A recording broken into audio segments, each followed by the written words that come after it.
Es un placer, estimados oyentes de la revista radial, reencontrarnos una vez más. Se incendia la selva amazónica y Brasil está en la mira de la crítica mundial. No así Bolivia, en donde se ha quemado una cantidad similar sin que existan amenazas de sanciones de ningún tipo. Varias farmacéuticas enfrentan millonarias demandas en la llamada crisis de los opioides.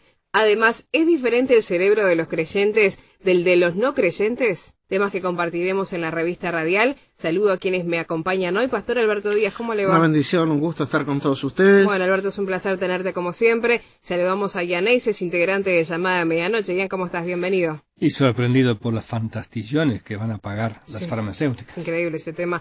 Saludamos en la operación técnica a Robert Brasil y quien les habla, Victoria Pereira. Vamos a hablar entonces de esta crisis de los opioides que se ha conocido en estos últimos días, pero es un tema que viene desde hace muchísimos años. Esta información la vamos a tomar del portal Excelsior de México, porque les contamos que una farmacéutica, entre varias, está alistando un acuerdo de $12.000 millones por crisis de opioides en Estados Unidos. El gigante farmacéutico Purdue Pharma negocia un acuerdo de unos $12.000 millones para cerrar miles de litigios en su contra por la epidemia de los opioides en Estados Unidos, de la que se le considera como uno de los responsables, según informaron en la noche del martes medios locales.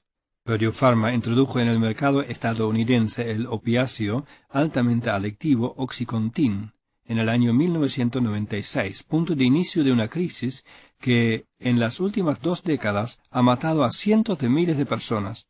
El gigante farmacéutico acumula más de 2.000 demandas federales y estatales presentadas en su mayoría por estados, ciudades, municipios y tribus que espera resolver con el acuerdo filtrado este martes a los medios. El acuerdo incluiría la salida de la compañía de sus propietarios, la familia Sackler, que la adquirió en 1952. La familia aportará de su bolsillo unos $3.000 millones de los entre 10.000 y 12.000 millones en los que se valora el acuerdo. El resto saldrá de los bienes que posee Purdue Pharma, así como de su inventario, que se seguirá vendiendo y cuyos rendimientos irán a los beneficiarios del acuerdo. De confirmarse el entendimiento, Purdue Pharma sería la primera de una veintena de farmacéuticas en Estados Unidos con litigios por la epidemia de los opiáceos que logra cerrar un acuerdo. Precisamente esta semana se supo que la multinacional Johnson & Johnson deberá pagar más de $572 millones por su papel en la crisis de los opiáceos en el estado de Oklahoma.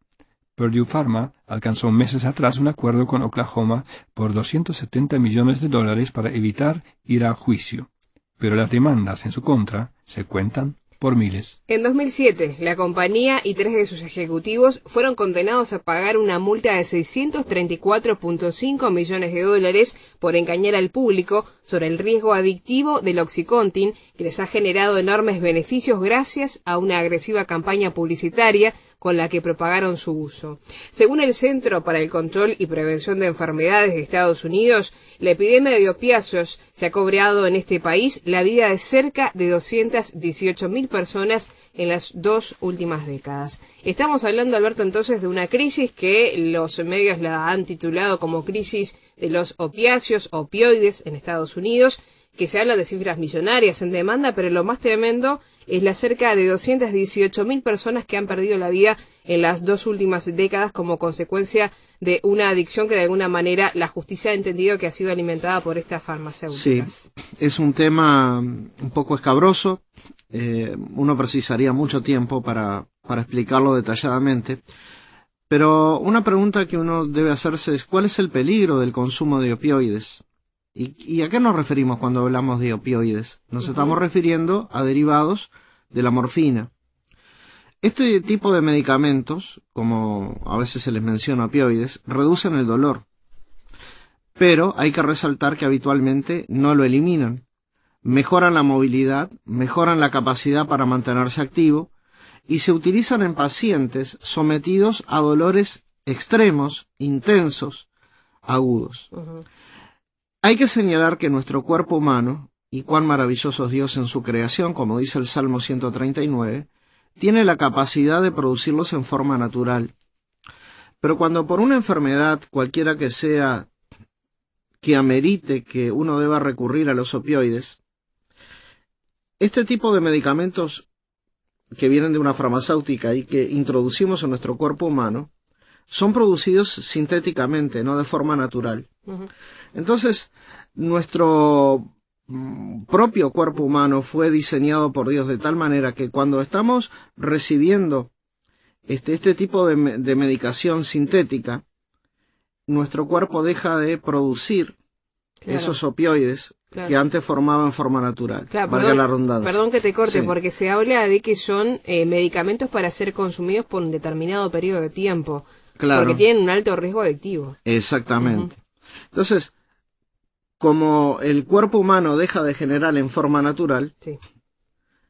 empieza a pedir nuestro propio organismo más. Claro. Y ahí es cuando entramos en el peligro o entramos a caminar en el pretil y podemos quedarnos en la adicción. ¿Qué es la adicción? Es la necesidad de tomar cualquier medicamento sin controlar la urgencia con que se debe tomar. Así que la necesidad de aumentar la dosis puede ser uno de los síntomas que te está indicando de que estás cayendo en una adicción. Claro. Personas que han sido adictas al alcohol o a las drogas son las que presentan el mayor riesgo cuando toman opioides de caer en una adicción. Por eso es necesario comunicar a su médico sus síntomas en una forma honesta y sincera. Tengo un dolor insoportable, lo que estoy tomando no me está ayudando, para que éste, con su conocimiento, ajuste la dosis más conveniente. Y solo su médico está capacitado para recomendar la dosis de acuerdo al tipo de paciente que él está enfrentando. Estoy consciente que generalmente las personas que recurren a esta sustancia no lo hacen por recreación. Lo hacen porque tienen un dolor acuciante. ¿Y cómo ayudamos a un paciente con dolores insoportables? Primero, diciéndole honestamente, hable con su médico, porque solo él sabe cuál es la dosis que usted necesita. Los opioides generalmente que se conocen son la morfina, el tramadol y el fentanil, y pueden cambiar algún nombre, pero la droga es más o menos la misma. Claro. Así que, si usted está sufriendo un dolor insoportable, comuníquelo a su médico. Y si está sufriendo, como hermanos en Cristo, permítanos que oremos por usted. Pero no conforme a promesas falsas, sino apoyándonos en las promesas de Dios. El apóstol Pablo tenía un aguijón en su carne, tenía una molestia, tenía algo que lo afectaba, lo molestaba, y él dijo, 3 veces he rogado al Señor que me lo quite. Hace muchos años, cuando yo estaba haciendo instituto bíblico, iba todos los domingos al hospital para ir a Rosell en Montevideo a una sala donde había pacientes oncológicos. Y en un determinado momento una señora me llamó y me dijo, a mí me prometieron que Dios me iba a curar. Y para mí fue un shock, porque yo dije, Señor, yo tengo que darle a esta señora una respuesta que sea clara de la Biblia, sin poner una falsa esperanza. Y este texto de 2 Corintios para mí me trajo mucha luz porque me permitió darle una respuesta a esta señora, pero con la certeza de la palabra de Dios. Y en 2 Corintios 12:9 el Señor Jesucristo ha prometido para los creyentes lo mismo que le prometió al apóstol Pablo. Pablo, mi suficiencia te baste para tu necesidad. Mi gracia te baste para tu necesidad. Pablo rogó 3 veces al Señor que se lo quite, pero la respuesta providencial del Señor Jesucristo de Dios fue, Pablo, mi gracia te baste. Hermano, hermana, humildemente reconozco que solo la gracia de Jesucristo es el gran recurso cuando todo lo demás ha fracasado. Y gracias damos a Dios porque el profeta Isaías, mirando a Jesucristo antes de que él viniera al mundo, dijo, mas él herido fue por nuestros pecados, molido fue él por nuestros pecados, y él sufrió por nosotros nuestros dolores y nuestras angustias, y por su llaga, dice la palabra de Dios, nosotros fuimos sanados. Solo Jesucristo puede consolar, solo Jesucristo puede dar la gracia para su necesidad.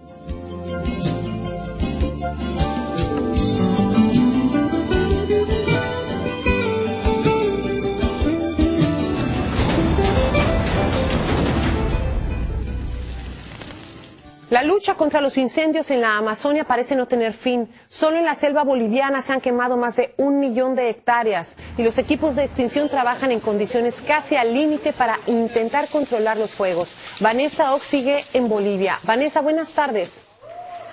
Hola Felicidad, te saludo desde Concepción en la Chiquitanía de Bolivia y esto es lo que hemos estado viendo durante todo el día, durante todo nuestro recorrido. Focos de incendio que de repente vuelven a encenderse y con el viento se esparcen como la pólvora. Hemos acompañado a cuadrillas de voluntarios, de bomberos que han llegado de Cochabamba, de otras partes de Bolivia, a tratar de resolver la emergencia, a tratar de apagar las llamas. Y es que hay un grave peligro y es que estamos muy cerquita de una reserva natural que es rica en biodiversidad, en flora y en fauna, y es por esto que estos bomberos voluntarios están trabajando sin parar para contener las llamas. Hasta el momento en Bolivia se han quedado completamente calcinados más de 1 millón de hectáreas de terreno. Esta es una pérdida irreemplazable de los animales, una pérdida irreemplazable de los árboles, de la biodiversidad, la flora, la fauna. Es una catástrofe ambiental de magnitud impresionante. Lo que acabamos de escuchar, el informe de Telemundo, nos da pie para el siguiente tema. ¿Por qué el foco del incendio está en Bolsonaro y no en Evo Morales? Un artículo de Pan Am Post. La cantidad de hectáreas quemadas en Brasil y Bolivia es similar. Sin embargo, las críticas, sanciones e incluso amenazas solo pesan contra el que pone en jaque al agro europeo. Se incendia la selva amazónica y Brasil está en la mira de la crítica mundial. Incluso países como Francia han amenazado con abandonar el Tratado de la Unión Europea con el Mercosur. Mientras tanto, en Bolivia, que es 8 veces más pequeña que Brasil, se ha quemado una cantidad similar, cerca de 1 millón de hectáreas, solo en los últimos 5 días, sin que exista amenazas de sanciones de ningún tipo, lo que despierta la inquietud respecto a por qué las campañas están dirigidas hacia solo un objetivo. La crítica no solo apunta al mandatario de Brasil, Jair Bolsonaro, sino al capitalismo como sistema económico, a pesar de que en Bolivia, que sufre el peor incendio de su historia contemporánea, gobierna el partido Movimiento al Socialismo hace más de una década y de hecho su líder, Evo Morales, está en campaña para su 4º mandato. Un mes antes de los incendios, el 9 de julio, el presidente boliviano Evo Morales aprobó la modificación del Decreto Supremo 26.075 a través de la promulgación del Decreto Supremo 3.973 que permite quemar las tierras de producción forestal permanente. En los departamentos de Santa Cruz y Beni se permite la compensación por actividades agrícolas en tierras privadas y comunitarias bajo el manejo integral sostenible de bosques y tierras. En ambos departamentos se permite la quema controlada de acuerdo con las regulaciones vigentes en áreas clasificadas por el Plan de Uso de la Tierra, plus, según corresponda, dice el decreto. Durante el acto de promulgación del decreto, Morales dijo que el objetivo es que Bolivia crecerá económicamente, no solo en base a recursos naturales no renovables, sino también en el tema agrícola. El más influyente de los países europeos en la crítica a Bolsonaro ha sido Francia, cuyo presidente emitió un emotivo mensaje: se está quemando nuestra casa, con una imagen del fotógrafo estadounidense Laurent McIntyre, conocido por su trabajo para National Geographic, quien falleció en 2003. Es decir, la foto tiene al menos 16 años. Desde el inicio de las negociaciones, Emmanuel Macron ha puesto excusas para firmar y así permitir que siga a flote el proteccionismo sobre la industria agrícola nacional. Ahora tiene como excusa la protección del medio ambiente para evitar que sus productores locales enfrenten la competencia de los productos del Mercosur, que cuentan con una ventaja territorial. Aclaramos, Jan, que estamos leyendo un artículo de Pan Am Post que directamente lo que hace es poner como motivo real estos negocios o estos intereses de parte de los productores de Francia que están presionando al presidente de ese país para que no firme un acuerdo con el Mercosur. El Pan Am Post, que es un diario un poco tendencioso, claro, propaga el libre mercado, digo, estamos conscientes, claro, de esto, pero pone, nos muestra otro lado de la moneda. Exacto. Desde que se anunció el acuerdo firmado entre la Unión Europea y el Mercosur, hace 2 meses, Francia no ha estado ha hecho otra cosa que buscar la forma de sacarle la espina del acuerdo, que es justamente todo lo que concierne el agro. Sí. Los agricultores franceses han presionado a su presidente Emmanuel Macron para que no firme el acuerdo, que aún debe ser ratificado por cada uno de los 28 Estados miembros de la Unión Europea. Pero por otro lado, el hecho de que un equipo de negociadores se tomó 20 años para negociar, limar este acuerdo, y ahora está firmado por ellos, quiere decir que tuvieron en cuenta todos los deseos y los peros de los diferentes Estados miembros, y en realidad Macron ya no puede hacer otra cosa que firmar. En realidad sería una falta de seriedad del presidente francés, que en sí es un gran defensor de la apertura comercial en general, que sería una falta de seriedad si él no firmara. Y justamente eso es lo que anunció que va a hacer, no firmar, el pasado viernes 23 de agosto, acusando al gobierno brasileño de mentir en cuanto a sus compromisos con el cuidado del medio ambiente e indirectamente culpándolos de los incendios. Sin querer justificar nosotros los incendios forestales, ni quitando nada de la tragedia que necesita ser encarada, que es real, vemos que la legítima preocupación es usada como pretexto para perseguir fines económicos y electorales. Y entiéndame bien, muchas veces encuentro temas de los cuales me gustaría no hablar. No porque no tenga opinión al respecto, sino porque no quiero ser usado como defensor de ninguna campaña política. En este caso no quiero apoyar a la campaña contra Brasil, que está sufriendo un problema que es el mismo que está sufriendo Bolivia, que está sufriendo Venezuela con los incendios. Tampoco quiero defender a algunos de los dichos del presidente brasileño, que ha dicho muchas cosas que como cristiano no los puedo y ni lo quiero defender. Sencillamente no quiero prestarme para pretextos de otras personas. Aunque en ámbito de negocios capaz que puede ser aceptado como parte del juego el usar cierto pretexto para conseguir mejor precio, la Biblia nos advierta contra el uso de falsos argumentos. El Señor Jesús les dice a los fariseos: «Ay de vosotros, escribas y fariseos hipócritas, porque devoráis las casas de las viudas, aun cuando por pretexto hacéis largas oraciones, por eso recibiréis mayor condenación». Se ve que estos fariseos en aquel entonces visitaban a las viudas para orar por ellas. ¡Qué lindo! Pero el motivo no era su preocupación y su compasión por ellas, sino aparentemente cobraban por sus visitas. Claro. Y este era el motivo. Hacían las oraciones más largas para cobrar más. Cuán fácilmente nosotros también decimos cosas que suenan espirituales, pero si somos honestos, carecen de sinceridad o de contenido.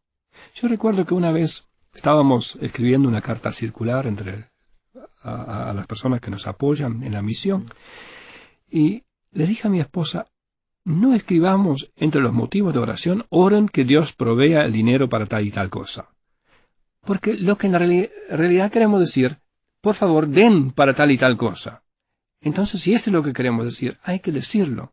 Y si no le queremos decir, no lo mencionamos del todo y oramos a Dios nosotros. Así que a partir de ahí nunca más pusimos oren que Dios provea los medios, porque en realidad era una forma disimulada de llamar, por favor, den. Otro texto que nos habla de pretexto lo encontramos en 1 de Pedro 2:16. Andad como libres, pero no uséis la libertad como pretexto para la maldad, sino empleadla como siervos de Dios. Hay toda una discusión entre cristianos si tenemos que obedecer la ley o no.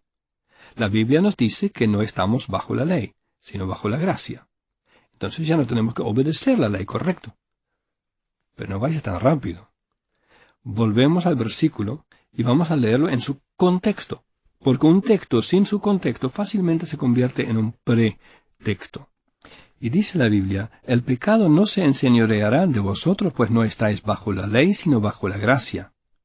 ¿Qué pues? ¿Pecaremos porque no estamos bajo la ley, sino bajo la gracia? En ninguna manera. ¿No sabéis que si os sometáis a alguien como esclavos para obedecerle, sois esclavos de aquel a quien obedecéis, sea del pecado para muerte o sea de la obediencia para justicia? Ahora que eres libre, usa la libertad para hacer lo que nunca pudiste hacer. hacer la voluntad de Dios. En la realidad, en lugar de obedecer la ley, la Biblia nos invita a andar cerca de Cristo, a andar en el Espíritu, porque el fruto del Espíritu es amor, gozo, paz, paciencia, benignidad, bondad, fe, mansedumbre y templanza. Y contra tales cosas no hay ley.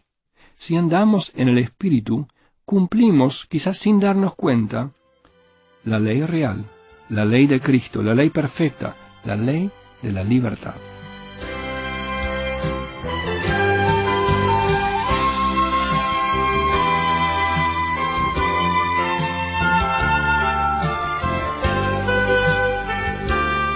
Continuamos en la recta final de la revista radial. Les vamos a hacer la siguiente pregunta que para mí resultó muy interesante. ¿Es diferente el cerebro de los creyentes del de los no creyentes? Este artículo lo vamos a tomar de BBC Mundo porque se pregunta si existe una región en la corteza cerebral destinada a la creencia en lo sobrenatural, igual que la tenemos para el habla o para la lectura. ¿Puede un cambio brusco en la estructura cerebral, como una lesión o un ictus, convertir a un creyente en no creyente o viceversa? Los creyentes suelen imaginar a los dioses como seres con intenciones propias que interaccionan más o menos con los humanos y con poderes extraordinarios. Responden a los anhelos de cada individuo y vigilan y evalúan su comportamiento, en particular en la relación con los demás, en lo que llamamos el bien y el mal. Mentalizar es la capacidad social y cognitiva para razonar sobre el funcionamiento de otras mentes, diferentes a la nuestra. También se denomina como teoría de la mente o percepción de la mente, es nuestra capacidad para ponernos en la piel de otra persona. También lo hacemos en nuestra relación con Dios. Hablamos con Él y estamos pendientes de cómo puede reaccionar a nuestros rezos y al cumplimiento de sus normas. Por tanto, nos ponemos en su mente. De hecho, estudios de neuroimagen muestran que cuando una persona piensa en Dios o reza, se activan las mismas regiones encefálicas que en los procesos de mentalización. Uffe Skjødt, de la Universidad Aarhus de Dinamarca, vio que durante la oración se producía un aumento significativo de la respuesta BOLD en el núcleo caudado. En otras palabras, se activaban el sistema de recompensa. Así el cerebro premia con una sensación de bienestar a las personas creyentes que practican su religión, que cumplen sus normas y que hablan con su Dios. En su investigación usó un escáner de resonancia magnética para analizar el cerebro de 20 cristianos devotos. Los investigadores querían ver la actividad cerebral durante la oración, pero hay dos tipos de rezo. Una parte formal, que consiste en oraciones estructuradas como el Padre Nuestro, y una parte menos formal, que consiste en una charla improvisada con Dios. La oración libre cambiaba la respuesta BOL y lo que dice la neurociencia es que la activación cerebral en estas regiones es similar a la que se produce cuando hablamos con un amigo. Un artículo bastante particular, Alberto, porque hace un estudio acerca del cerebro de los creyentes, del de los no creyentes, y aunque no hay resultados, no hay conclusiones cerradas, digamos, con respecto a la creencia, lo interesante es que cambia la respuesta, y esto lo resaltábamos cuando el cerebro hace una oración, que es distinto a un rezo que está más estructurado, claro, ¿no? Y repetitivo. Exacto. Yo les estaba escuchando atentamente y estaba tratando de identificarme con los oyentes que son cristianos. Y quizás ellos, como yo, digamos, no sabemos, hasta escuchar este informe, no sabíamos qué pasaba con nuestro cerebro cuando oramos. Ahora, una cosa sabemos. Dice la palabra de Dios en el Salmo 65:2, tú oyes la oración, a ti vendrá toda carne. A Dios le agrada que oremos con intensidad. ¿Se acuerdan, estimados oyentes, la historia de aquella mujer, Ana? Ella anhelaba tener un hijo, pero no podía quedar embarazada. Y ella fue a donde estaba el sumo sacerdote, y dice la palabra de Dios en el libro de 1 de Samuel, capítulo 1 y 14, que ella derramó su alma ante el Señor. Y el sacerdote Elí la estaba mirando y le dijo, mujer, digiere tu vino y vete. Y ella le dijo, no, tu sierva no es una mujer impía, he derramado el alma ante el Señor. Así que, cuando uno ora, está derramando, está volcando sus sentimientos, sus necesidades ante un Dios que oye. Cuando Salomón dedicó el templo, él sabía que Dios es tan grande que ningún templo hecho por el ser humano lo podía contener. De hecho, leemos en el libro de Primera de Reyes, capítulo 8, versículo 23, dijo Jehová, Dios de Israel, Salomón, no hay Dios como tú, ni arriba en los cielos, ni abajo en la tierra, que guardas el pacto y la misericordia a tus siervos, los que andan delante de ti con todo su corazón. Y en el versículo 27, Salomón levanta esta pregunta: ¿pero es verdad que Dios morará sobre la tierra? He aquí que los cielos de los cielos no te pueden contener, cuanto menos esta casa que yo te he edificado. Pero miren la respuesta a la que llegó Salomón. Con todo, tú atenderás a la oración de tu siervo y a su plegaria, oh Jehová Dios mío, oyendo el clamor y la oración que tu siervo hace hoy delante de ti. Así que el motivo de la construcción del templo no era para contener a Dios, sino para que el pueblo pudiese orar a Dios. Ahora, ¿cuál fue el maestro más grande de la oración que puso los pies en la tierra? El propio Señor Jesucristo. Y en el libro de Lucas, capítulo 18, dice la Escritura, también les refirió Jesús una parábola sobre la necesidad de orar siempre y no desmayar. Estamos llegando al final de esta revista radial. Les quiero agradecer tanto a Alberto como a Ian por las reflexiones en este programa, a ustedes por la sintonía, invitarlos a comunicarse con nosotros. Lo pueden hacer por WhatsApp al 00-598-99-000-540, reitero, 00-598-99-000-540. Si están en Uruguay lo hacen directamente al 099-000-540. Nos pueden buscar en Facebook, Llamada de Medianoche Uruguay, nos identifican por el logotipo en verde. Nos pueden escribir a revistaradial@llamadaweb.org o visitarnos en la página www.llamadaweb.org. Será hasta un próximo programa, amigos, que pasen muy bien.